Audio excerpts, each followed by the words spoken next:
আমি জিবরাইল, আমাকে আল্লাহ অনেক বড় করে বানাইছেন। এত বড় আমার নবী তার সুরত থেকে সহ্য করতে পারেন নাই, বেহুশ হয়ে গেছেন। এত বড়, সুবহানাল্লাহ বলবেন না? নবী বেহুশ হয়ে গেছেন। জিবরাইলের ডানা 600, একটা ডানা এইভাবে মেলে ধরলে সারাটা পৃথিবী জিবরাইলের ডানার নিচে, পৃথিবীর এক প্রান্ত থেকে অপর প্রান্ত, এবং 600 ডানা আল্লাহ জিবরাইলের শরীরে দিয়েছেন। না সুবহানাল্লাহ, কালকে নাস্তা করে বলুন। এত এত এত আসতে বলবেন কেন? একটু মনে বলেন না, অসুবিধা লাগতেছে বেশি? তাহলে আরো 15 মিনিট কমাই দেব না, অসুবিধা নেই। আমার সমস্যা নাই, যত কমাই তত আমার সুবিধা। আস্তে আস্তে মাশাআল্লাহ, যে রাস্তা কোমরের হাড্ডি লা ইলাহা ইল্লাল্লাহ সুবহানাল্লাহ ইন্নী কুনতু মিনাজ জালিমিন হতেছে কত। কাজে কম হলে আমার কোনো আপত্তি নেই, কোনো অসুবিধা নেই। চলবে? হয় নাই? চলবে? কোরবানের দ্বারা কি করে? চলবে? মাশাআল্লাহ মাশাআল্লাহ, আল্লাহ তুমি কবুল করো। জিবরাইলের 600 ডানা। কল্যাণ খলিল, আপনি একটু বলবেন আমার একটা ডানার পুরাটা মেলে ধরতে হবে না, একটু সামান্য মেলে ধরে একটু বাতাস করলে আগুন থাকবে না। শুধু আপনি বললে আমি আপনাকে সাহায্য করব। শুধু আপনি বলেন। আমি আর আপনি যদি হইতাম এই মুহূর্তে, তাহলে কি বলতাম? Help me. আর শুধু না, আরো শব্দ লাগায় বলতাম, আমি তো জানিও না ইংরেজি ভালো করে। ইমিডিয়েটলি হেল্প মি মানে খুব তাড়াতাড়ি আমাকে সাহায্য করে, আমাকে তাড়াতাড়ি করো, দেরি করি না। কিন্তু আল্লাহর খলিল জিবরাইল তোমাকে এত বড় করে, এত শক্তিশালী করে, এত টানাওয়ালা করে কে বানাইছে? জিবরাইল তো আল্লাহ বানাইছেন। ও জিবরাইল, তাহলে বলো এবার, আমি যে আগুনে পড়তে যাচ্ছি মালিক দেখেননি? বলে হ্যাঁ অবশ্যই দেখেন। কেন আমাকে নিক্ষেপ করা হচ্ছে তাও জানেননি? বলে হ্যাঁ তাও জানেন। হে জিবরাইল, যদি আমার মালিক জানেন আমাকে কেন নিক্ষেপ করা হচ্ছে, যদি দেখেন আমাকে আগুনে নিক্ষেপ করা হচ্ছে, এরপরেও যদি আমাকে আগুনে পড়তে হয় আর আগুনে পড়তে হয়, আমার আল্লাহ যদি এতে সন্তুষ্ট হয়ে যায়, আমি ইব্রাহিম 1000 বার আগুনে পড়ার জন্য রাজি আছি। কোনো আপত্তি নাই, 1000 বার পড়ার জন্য রাজি আছি। কিন্তু যদি সাহায্যের প্রয়োজন হয়, আমি তুমি জিবরাইলের কাছ থেকে কেন সাহায্য নেব? আমার আল্লাহ আমার সাহায্যের জন্য যথেষ্ট হবেন। আল্লাহ রাব্বুল আলামিন বলেন, খলিল সর্বশেষ পরীক্ষায় তুমি পাস। সর্বশেষ পরীক্ষায় তুমি পাস। এখানেও পরীক্ষা ছিল, এখানেও পরীক্ষা ছিল। আল্লাহ রাব্বুল আলামিন শুধু আপনাকে নির্দেশ দিয়েছেন, আমার খলিল আসতেছে, আমার খলিল আসতেছে, পুরায় কথা খাবে।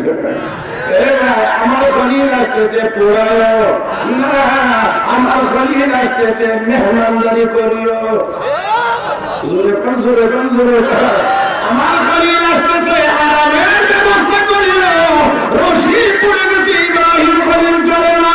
আল্লাহ রাব্বুল আলামিন ডাকে বলে, জিবরাইল আমার খলিলের পরনে কাপড় নাই, জান্নাতি কাপড় পরা দাও। ইব্রাহিম আলাইহিস সালাম বলেন, নমরুদের আগুনে যতদিন ছিলাম আমি দুনিয়ার জীবনের সবচাইতে আরামের সময় ওইটাই ছিলাম। এই কথাটাই হলো আমার মূল উদ্দেশ্য। ঘটনা তো সবাই আমরা জানি।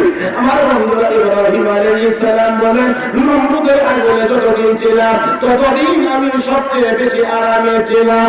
ও বন্ধুরা, ও বন্ধুরা, আল্লাহ খলিল আল্লাহ তার খলিলের জন্য আগুন হয়ে গেছে বাগান, আগুন হয়ে গেছে আরামের জায়গা। আমার বন্ধুরা, আল্লাহ যদি আমাদের হয়, আমরা যদি আল্লাহ হয়, তাহলে সমুদ্র আরাম, শুকনো আরাম, আগুনেও আরাম, পানিতেও আরাম। ये ज़मीन मेरे लिए है, आसमान मेरे लिए, मैं हूँ मालिक के लिए और तुम जहां मेरे लिए। আমি যদি আল্লাহ হয়ে যায়, আমরা যদি আল্লাহ হয়ে যায়, সারা দুনিয়া আমাদের মেরে ঠেকে যায়। আমার বন্ধুগণ, তাহলে আসুন ইমানদার যারা ইমানদার তাদের বন্ধুকে আল্লাহ আসতে বলেন কে? মুসলমান ইমানদার, ইমানদারের বন্ধু আল্লাহ। ইমান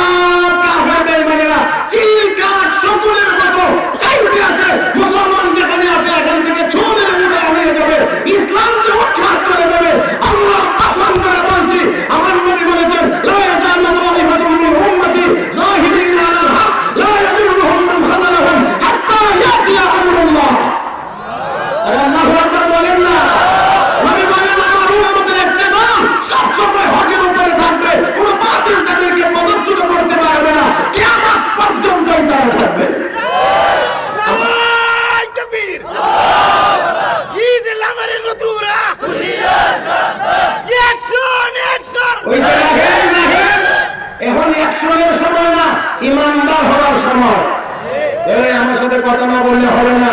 এখন অ্যাকশনের সময় না, আগে খাঁটি মুমিন হওয়ার সময়। আরে ভাই, খাঁটি মুমিন হয়ে গেলে অ্যাকশনের কথা বলা লাগে না, শুধু আল্লাহু আকবার বললেই অ্যাকশন হয়ে যায়। আপনি শাহজালাল মুজাররদি আমানি কোন অ্যাকশন চালাইছিলেন? বলেছিলেন আল্লাহু আকবার, গোবিন্দের দালান ভেঙে চুরমার হয়ে গিয়েছিল। ইব্রাহিম খলিলুল্লাহ বলেছিলেন আল্লাহু আকবার, নমরুদের মাসনদ ভেঙে চুরমার হয়ে গিয়েছিল।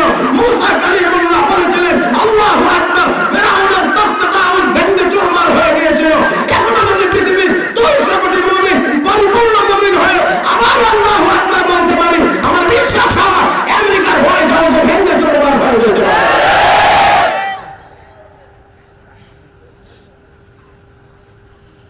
কষ্ট হবে আপনাদের? কয়টা বাজে? হ্যাঁ, 10:15, 10:18 বাজে, 10:30 হয়ে যাক। হ্যাঁ, এখন কি কর আপনারা মাহফিল বলে 10টা বাজে শেষ করা লাগবে, তখন তো 10টার উপরে বাজে। 10:30 পেলাম তাও বুঝে হয় না। যাক, দেখা যাক আপনাদের অবস্থা বুঝে আমার ব্যবস্থা। আবার নদী পার হইতে পারবেন তো না? সাঁতরাইতে হইব। হ্যাঁ, শাসনার হুজুর তো আছেন, বুধারা আসেনি? আলহামদুলিল্লাহ, আলহামদুলিল্লাহ, সুম্মা আলহামদুলিল্লাহ। আমার ভাইরা, আমার বন্ধুরা, কোরআন কার কালাম? কথা আসতে না, কার কালাম? দুনিয়ার সকল আসমানি কিতাব নাজিল করে আল্লাহ রাব্বুল আলামিন দায়িত্ব দিয়েছিলেন মানুষরে, তোমরা হেফাজত করো। নবী যতদিন ছিলেন আসমানি কিতাব হেফাজতে ছিল, নবী নাই, আসমানি কিতাব হেফাজতে নাই। নাই নাই আমরা নবীর উপর আল্লাহ কোরআন নাজিল করেছেন, নাজিল করে আল্লাহকে হেফাজতের দায়িত্বটা আমি আমার হাতে রেখে দিয়েছি। এটা হেফাজত আমি করব। অতএব আল্লাহ যেই জিনিসের হেফাজত করবেন এটা তো কেউ নষ্ট করতে পারবে না। ব্রিটিশরা কোন ষড়যন্ত্র করে নাই, লক্ষ লক্ষ কোরআনের কপি টাকা দিয়ে কিনে নিয়ে সমুদ্রে ভাসিয়ে দিয়েছিল, আর মনে মনে ভাবছিল মুসলমান কোরআন শূন্য হয়ে যাবে। হযরত মাওলানা রহমাতুল্লাহ কিরামী রহমাতুল্লাহ আলাইহি বক্তব্য দিতে গিয়ে বললেন, কোরআনের আয়াত তেলাওয়াত করব, ভুল হলে সংশোধন করে দেওয়ার কেউ আসো কি? হাফেজ জাকারিয়ার মতো 200 হাফেজে কোরআন রয়েছে। আল্লাহু আকবার, আরেকটু আসতে বলেন। এই আমি বলি এখনো দুনিয়ার কোন জালেম যদি আল্লাহ হেফাজত করুন, আল্লাহ হেফাজত করুন, আল্লাহ হেফাজত করুন, এরপরে বলছি কোন জালেম যদি দুনিয়ার সব কোরআনের বলিও আজকের সন্ধ্যায় আগুন দিয়ে জ্বালিয়ে দেয়, আগামী ফজর হওয়ার আগে মুসলমান লক্ষ লক্ষ কোরআনের বলিও আবার তৈরি করতে পারবে। আপনাদের কি মনে হয় যে হাফেজ তেলাওয়াত করছে তারে যদি বলি বিসমিল্লাহ থেকে শুরু করে সূরা ফাতিহা থেকে সূরা নাস পর্যন্ত পড়তে অসুবিধা হবে? এদিক দিয়ে লিখতে থাকলে কোনো সমস্যা হবে? আরে বাবা, ষড়যন্ত্র কম হয় না, অনেক হয়েছে। এর ভিতরে আল্লাহ কোরআনকে আল্লাহ হেফাজত করেছেন। জোরে বলেন ঠিক না ঠিক? যত দিক দিয়ে হামলা এসেছে কোরআনের উপরে, তত দিক দিয়েই হক্কানি উলামায়ে কেরাম এই উম্মতের একদল মুমিন মধ্যে মুজাহিদ সেই লাইনেই মোকাবেলা করেছে। ফাঁকে দিয়ে আমি আপনাদেরকে একটা ঘটনা শোনাইতে চাই। ব্রিটিশরা যখন এই দেশ শাসন করে তখন তারা একজন বড় পণ্ডিত তৈরি করছে, কোরআনের বিশেষজ্ঞ বলেছে। কোরআনকে তছনছ করার জন্য, কোরআনকে বোঝার জন্য না, পড়ার জন্য না, মানার জন্য না, মুসলমানদের বিরুদ্ধে ব্যবহার করার জন্য। নাম তার ফাউন্ডার। বুঝেন নাই? এই ফাউন্ডারকে আরবি ভাষা, আরবি শাস্ত্রের উপরে পড়াইতে এত অভিজ্ঞ বানাইছে, এত বড় পণ্ডিত হইছে যে কোরআনের সূরা ফাতিহার উপরে সে শত শত প্রশ্ন করে বসেছে। কোরআনে ভুল ভরা, কোরআনে ভুলে ভরা, শুধু সূরা ফাতিহার উপরে কয়েক হাজার প্রশ্ন করেছে। এইভাবে যখন তাকে তৈরি করা হচ্ছিল তখন সৈয়দুত তায়েফা হযরত হাজী ইমদাদুল্লাহ মুহাজির মক্কি রাহমাতুল্লাহি আলাইহি বুঝতে পেরেছিলেন আধ্যাত্মিক ক্ষমতা বলে যে এই অস্ত্র তৈরি হইতেছে মুসলমানদের বিরুদ্ধে ব্যবহার করার জন্য। মুসলমানদের বিরুদ্ধে ব্যবহার করার জন্য। তাহলে আমাদেরও একজন তৈরি করা দরকার, মুনাজিরুল ইসলাম আল্লামা রহমাতুল্লাহ কিরানবী রহমাতুল্লাহি আলাইহি উলামায়ে দেওবন্দ মুনাজির হিসেবে তৈরি করেছেন, মুনাজির হিসেবে তৈরি করেছেন। আমার ভাইরা, আমার দিক জি মেহমান আসতেছেন,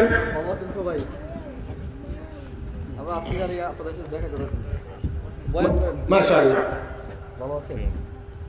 দেখেন হযরত মাওলানা রহমাতুল্লাহ কিরানবী রহমাতুল্লাহি আলাইহি তার বিপক্ষে কোরআনের পক্ষে মুনাজারার জন্য প্রস্তুত হয়েছে। আল্লাহু আকবার। মুনাজারা যখন শুরু হয়েছে সে প্রশ্ন উত্থাপন করেছে, বলতে বলতে বলতে বলতে বলতে বলতে কোরআন ভুলে বলা যেই মাত্র বলেছে তখনই হযরত মাওলানা রহমাতুল্লাহ কিরানবী রহমাতুল্লাহ আলাইহি দাঁড়িয়ে কোরআনের পক্ষে বক্তব্য দিতে শুরু করলে ওই পণ্ডিত আর একটি কথাও বলতে পারে না, একটি কথাও বলতে পারে না, একটা কথাও বলতে পারে নাই। এখন ব্রিটিশ সরকারকে সর্বনাশ, এত টাকা খরচ করে তারে এত পড়ালেখা করাইলাম, সে মৌলবীর সামনে গিয়ে 10 মিনিটও দাঁড়াইতে পারলো না। এখন কি করবে?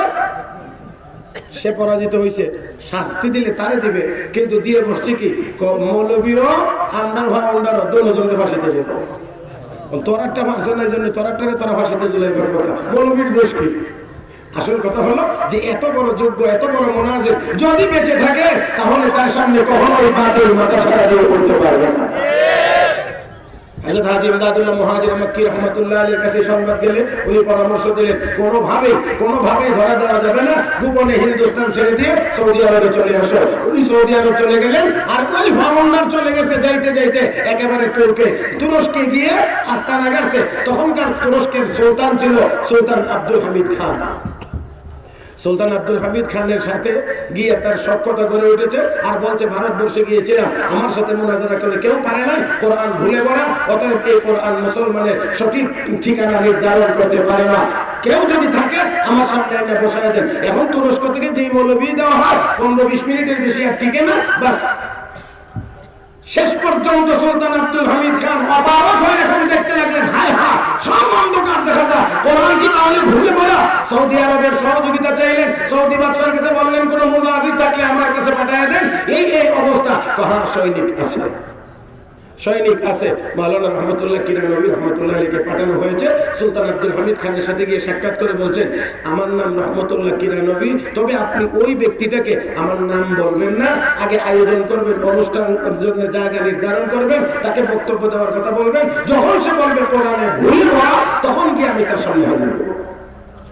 সব আয়োজন সম্পন্ন করা হয়েছে, বক্তব্য দেওয়া শুরু হয়েছে। যখন বলছে কোরআন ভুলে পড়া, হযরত মাওলানা রহমাতুল্লাহ কিরানবী অনুষ্ঠানের মধ্যে গিয়ে হাজির হয়ে সালাম দিয়ে বলেন, কোরআনে একটি ভুলও নাই, আমি সবগুলোর কথার জবাব দেব ইনশাআল্লাহ। যেই মাত্র উনি গিয়ে হাজির হয়েছেন, অন্য কেউ না চিনলে হেতে চিনিনি। এখন তো শুরু হয়ে গেছে, এখন এত বড় মৌলবী সাহেবের সাথে কথা বলতে হলে তো একটু সময়ের দরকার, আমাকে একটু সময় দেন, আমি একটু বাথরুম ওয়াশরুম থেকে একটু ফ্রেশ ট্রেশ হয়ে আসি। এই ফ্রেশ হওয়ার কথা বললে, এই যে টয়লেটের ভিতর দিয়ে যে কোথায় ঝাঁপ দিছে, সমুদ্রে ঝাঁপ দিয়েছে, আজও পর্যন্ত ফিরে আসেনি। إنا نحن نزلنا الذكر وإنا له لحافظون। কোরআন নাযিল করেছি আমি আল্লাহ, হেফাজত করব আর হক করবেন আল্লাহ। ও মুসলমান, এই কোরআন সিনার ভিতরে রয়েছে। মুসলমানের সন্তান যাদের সিনার ভিতরে 30 পারা কোরআন, এই কোরআন অবশ্যই কিয়ামত পর্যন্ত থাকবে, কোনো সন্দেহ নয়, কোনো সন্দেহ নয়। লক্ষ লক্ষ নয়, কোটি কোটি হাফেজ কোরআন দুনিয়ায় আছে। আমার বন্ধুরা এবার বলেন, হাফেজ কোরআন শিখে হাফেজ। আর আল্লাহ রাব্বুল আলামিন আমার তিলাওয়াতকৃত আয়াতে বলেন, আল্লাহু ওয়ালিয়ুল লাযীনা আমানু, যারা ঈমানদার তারা হলো আমার বন্ধু। ঈমানদারের অভিভাবক আল্লাহ। আল্লাহু ওয়ালিয়ুল লাযীনা আমানু ইউখরিজুহুম মিনাল যুলুমাতি ইলান নূর। আল্লাহ রাব্বুল আলামিন ঈমানদারদেরকে সকল অন্ধকার সমূহ থেকে আলো থেকে বের করে নিয়ে যান। ও মুসলমান, আমরা যদি মুমিন হতে পারি, আল্লাহ যদি আমাদের অভিভাবক হয়, আল্লাহ যদি আমাদের সাহায্যকারী হয়, তাহলে আমাদের আর কোনো কিছুর টেনশন এখন থাকার কথা না। এখন মুসলমান এই জন্য রাহমাতুল আলামিন নবী মুহাম্মদুর রাসূলুল্লাহ সাল্লাল্লাহু আলাইহি ওয়াসাল্লাম মক্কার জীবনে 13টি বছর পর্যন্ত সাহাবায়ে কেরামকে ঈমান আর আমলের মেহনত করেছে। লা ইলাহা ইল্লাল্লাহ মুহাম্মাদুর রাসূলুল্লাহ এই কালেমার মেহনত করেছে, আমলের প্রশিক্ষণ দিয়েছে, তারা প্রশিক্ষণ নিয়েছে। আমার বন্ধুরা রাহমাতুল আলামিনের সাহাবীরা এই আমল করতে গিয়ে আমলের উপরে টিকে থাকতে গিয়ে অনেক কষ্ট হয়েছে, এরপরও তারা আমল ছেড়ে দেন না, তারা আমল থেকে দূরে সরে যান না। আমার বন্ধুরা এই আমলের উপরে তারা যখন ইস্তেকামত ছিলেন, দৃঢ় ছিলেন, আল্লাহ রাব্বুল আলামিন ঠিকই তাদেরকে সাহায্য করার সময়ে সঠিক সময়ে আল্লাহ সাহায্য করেছেন। যেরকম ঠিক কিনা? আমার বন্ধুরা তাহলে আমাদের করণীয় হলো আমাদেরকে মুমিন হওয়া লাগবে। কি হওয়া লাগবে? কি হওয়া লাগবে? আমাদেরকে ইমানদার হওয়া লাগবে। ও মুসলমান, আজকে নামের ইমানদারের অভাব নাই, কাজের ইমানদারের যথেষ্ট পরিমাণ অভাব রয়েছে। আল্লাহু ওয়ালিয়ুল্লাযীনা আমানু ইউখরিজুহুম মিনাজ যুলুমাতি ইলান নূর ওয়াল্লাযীনা কাফারু আউলিয়াউহুমুত তাগুত। যারা কাফের বেঈমান তাদের অভিভাবক, তাদের সাহায্যকারীর নাম মিস্টার ইবলিস। উড়াইয়া দিলাম, মুখের উপরে বলতে পারলেন না। বলেন তাদের অভিভাবক মিস্টার ইবলিস। ইবলিস কতক্ষণ দাঁড়িয়ে থাকবে? ইবলিস তাদেরকে কতক্ষণ সাহায্য করতে পারে? মুসলমান, ইবলিস নিজেই তো ভয়ে পলায়ন করেছে। আমি মনে হয় বুঝাইতে পারি না। বদরের যুদ্ধে আল্লাহর হাবিব রাহমাতুল লিল আলামিন ইমানদারদেরকে নিয়ে গিয়েছিলেন। রাতের বেলা রাহমাতুল নবী নামাজ পড়লেন, দোয়া করলেন, কান্নাকাটি করলেন আল্লাহর কাছে। আল্লাহ, তুমি যদি চাও তোমার জমিনে তোমার নাম নেওয়ার মতো লোক না থাকো, আমার কাফেলাটাকে ধ্বংস করে দাও। আর যদি চাও ইবাদত হোক, তাহলে কাফেলাকে সাহায্য করো। আল্লাহ কো জিবরাইল, আমার বন্ধুকে জানিয়ে দাও 5000 ফেরেশতা রেডি আছে। সুবহানাল্লাহ। আস্তে করে 5000 ফেরেশতা। এই ভাই 5000 ফেরেশতা লাগে, জিবরাইল একলা হইলে চলে না? আপনারা একটু আগে শুনছেন জিবরাইলের ডানা কত বড়। এত বড় ডানাওয়ালা জিবরাইল আলাদা আলাদা গাল খুঁজে খুঁজে তাপ্পড় দেওয়া লাগে নাকি? একবার একটা তাপ্পড় দিলি তো সব গাল একসাথেই পড়ে। কথা ঠিক না? ঠিক। এরপর লাগে 5000, 1000 প্রথমে, এরপরে দরকার হলে 3000 লাগে, যদি শেষ পর্যন্ত 5000। আল্লাহ রাব্বুল আলামিন সাহাবায়ে কেরামের মনকে সান্ত্বনা দিয়েছেন, মনটাকে প্রফুল্ল করেছেন। আমার ভাইরা, সাহায্য তো আল্লাহই করবেন, আল্লাহ সাহায্য করলে কোনো কিছুর দরকার হয় না। এরপর আল্লাহ ঘোষণা দিয়েছেন যে ফেরেশতা রেডি আছে। আমার বন্ধুকে বলো টেনশন যেন না করে।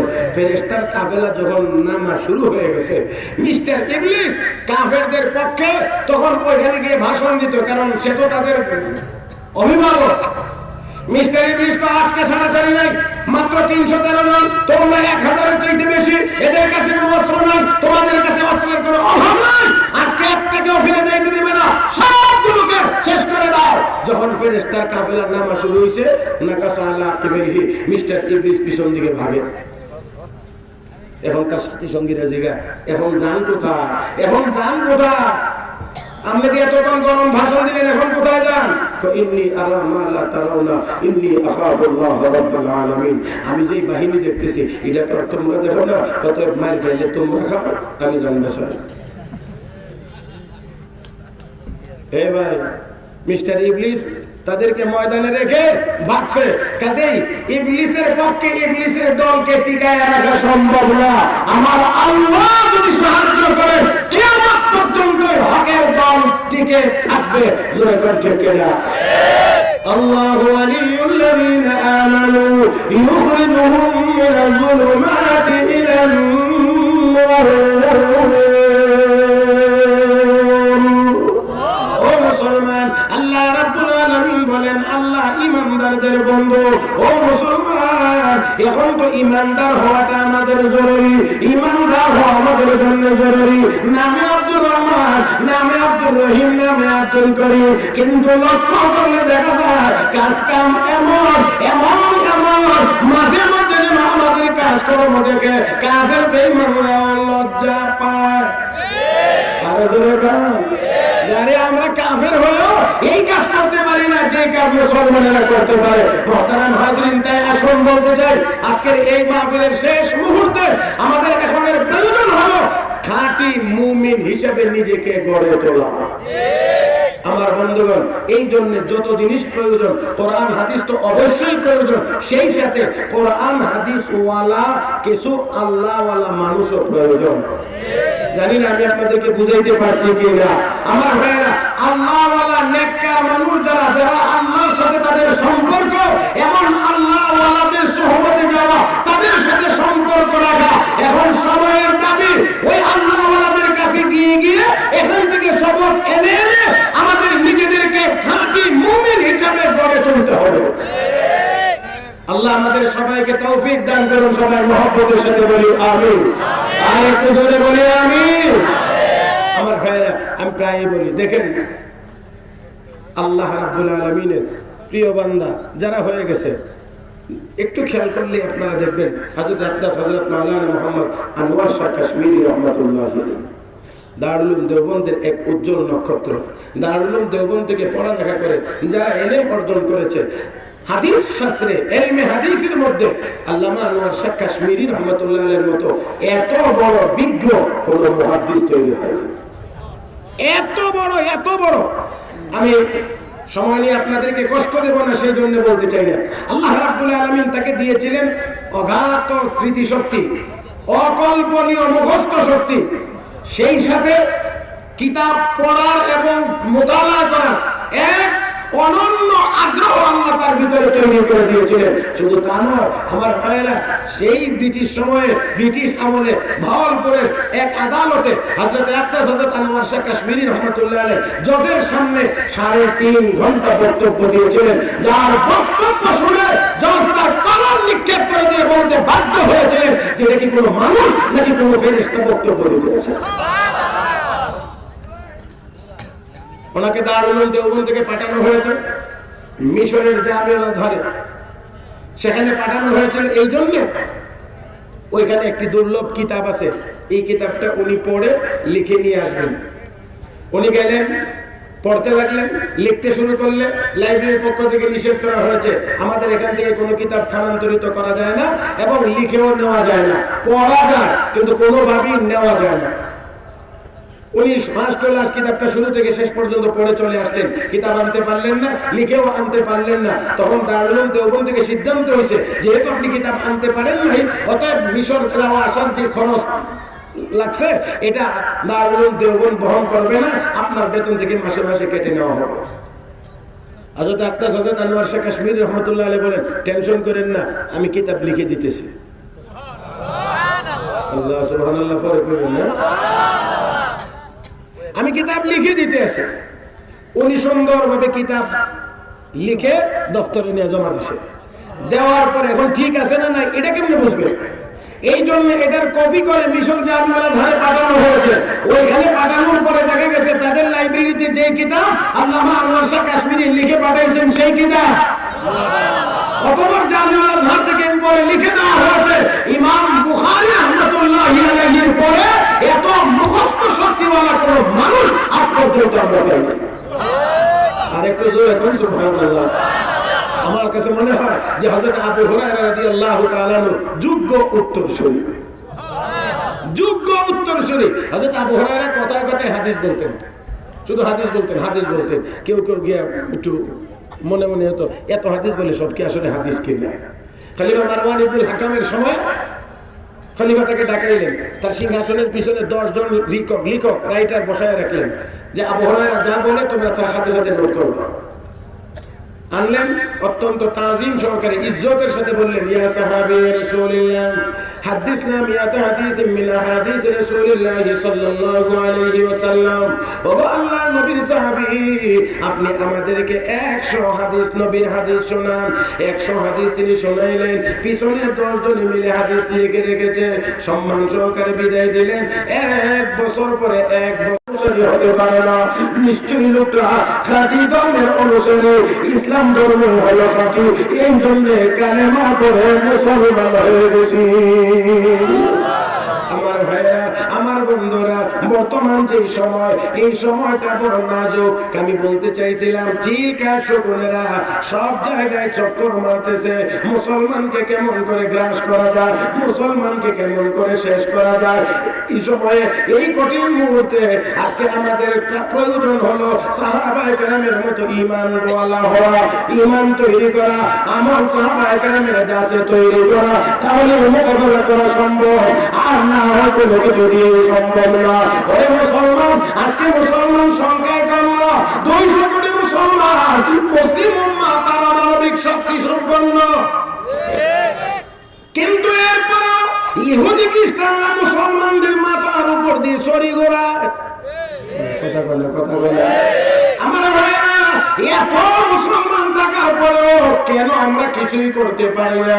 তার মূল কারণ হলো নামে আমরা মুসলমান, আর যেই ইমানদারের বন্ধু স্বয়ং আল্লাহ, আমরা সেই ইমানদার হইতে পারি না। ইমান আমাদের দুর্বল, ইমান আমাদের দুর্বল, এই কারণে আমরা আল্লাহর সাহায্য পাই না। আমার ভাইয়েরা,